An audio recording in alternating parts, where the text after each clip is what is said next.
লোক রিক্রুট করে তাদের ভিড় ঢেলে নিয়ে যাওয়ার জন্য হত্যাযজ্ঞ চালিয়েছে।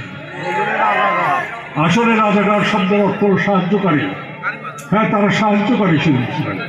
সেটা কি পাকিস্তানি হানাদার বাহিনীর পক্ষে সাহায্যকারী ছিলেন, বাংলাদেশের 7.5 কোটি মানুষের জন্য নয়, কিংবা 30 লক্ষ লোক শহীদ হয়েছে তাদের পক্ষে নয়।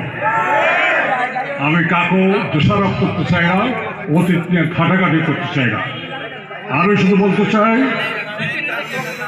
আজকে আমরা কি করব? We are at war. আমরা যুদ্ধে আছি। এই যুদ্ধটা কিসের? ন্যায়ের পক্ষে না অন্যায়ের পক্ষে থাকবেন?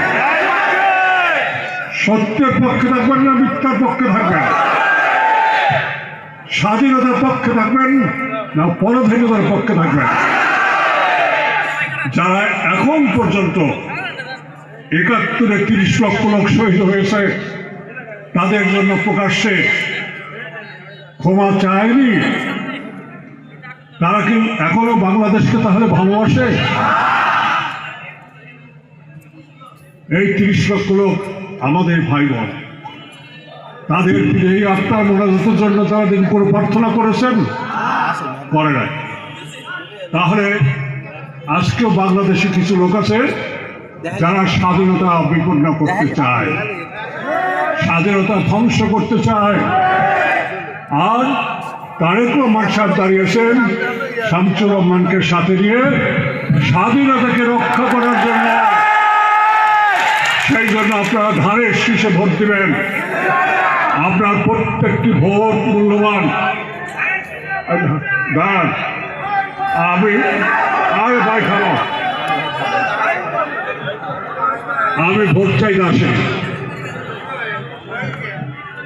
আমি ভোট চাইতে আসিনি।